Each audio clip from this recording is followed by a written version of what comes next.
Là, nous sommes sur une parcelle qui a été semée à l'automne 2021, donc une prairie qui est en 4e année d'exploitation. On voit que pour les repousses d'automne, on est sur une flore quand même qui est assez riche, avec des légumineuses et des graminées. Le système avant, avec mon père, avait deux parties, une partie grande culture et une partie prairie, où il n'y avait pas d'interaction entre les deux îlots. Et on essayait de travailler sur l'allongement de la rotation en passant des prairies historiquement en grande culture, comme où on est aujourd'hui, et ce qui a permis de gagner en efficacité sur le désherbage, sur la fertilisation et améliorer la productivité des prairies en les renouvelant. L'objectif est d'obtenir minimum 5 ans, voire 7 ans dans le meilleur des cas, d'exploitation de la prairie avant de repasser dans l'assolement culture. La prairie multi-espèces m'a permis d'obtenir des résultats meilleurs en niveau productivité, avec une pousse au printemps plus importante, et afin d'obtenir avec le mélange graminées légumineuses des fourrages de qualité, aussi bien en enrubannage qu'en foin, et tout en ayant une valorisation pâturage derrière. Dans la gestion quotidienne du travail, on a une augmentation par rapport au pâturage tournant et une augmentation du travail par rapport au fait qu'il faille ressemer régulièrement et récolter, par exemple en plusieurs coupes, certains fourrages.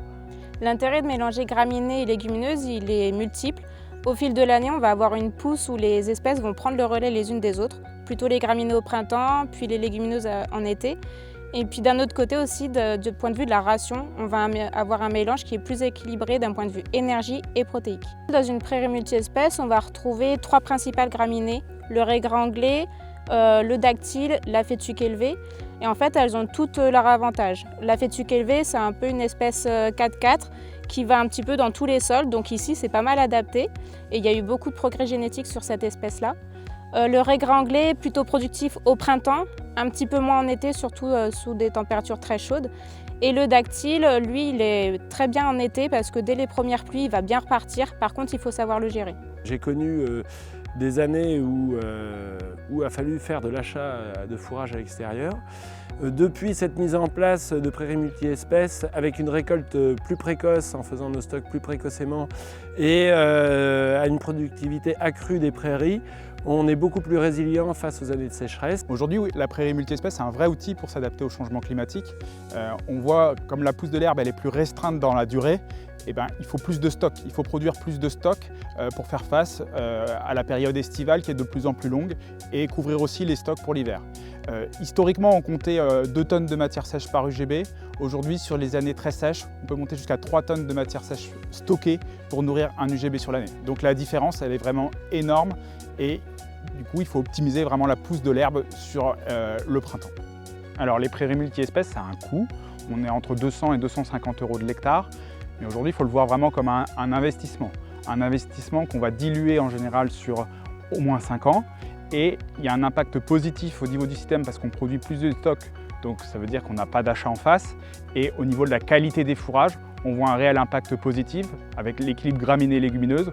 Par exemple, Arnaud, les dernières analyses de fourrage, là on avait un produit très équilibré autour de 13,5% de protéines qui permet de faire des rations très économiques avec peu de concentré. Sur la ferme des Bordes et sur d'autres fermes comme Torigné d'Anjou ou La Jaillère, on a pu comparer des compositions d'associations et des compositions de prairies multi-espèces. Et on s'est rendu compte qu'on produisait 10 à 40% plus de rendement en prairies multi-espèces par rapport à une association. Et encore mieux, les années sèches ont monté jusqu'à plus 80% de production en prairies multi-espèces par rapport à une association. C'est énorme, ouais. Aujourd'hui, on va au-delà de la multi-espèce, on descend même jusqu'à la multivariété. C'est-à-dire que pour une seule espèce, on va proposer de mettre plusieurs variétés dans le mélange pour encore aller chercher la complémentarité. On a un outil à notre disposition pour aider à concevoir un mélange de prairies multi-espèces. Ça s'appelle l'Herbebook, c'est disponible gratuitement en ligne. Et on peut même maintenant donner notre composition idéale en termes de proportion graminées-légumineuses. Et le petit outil va nous calculer les kilos qu'on a semés par hectare.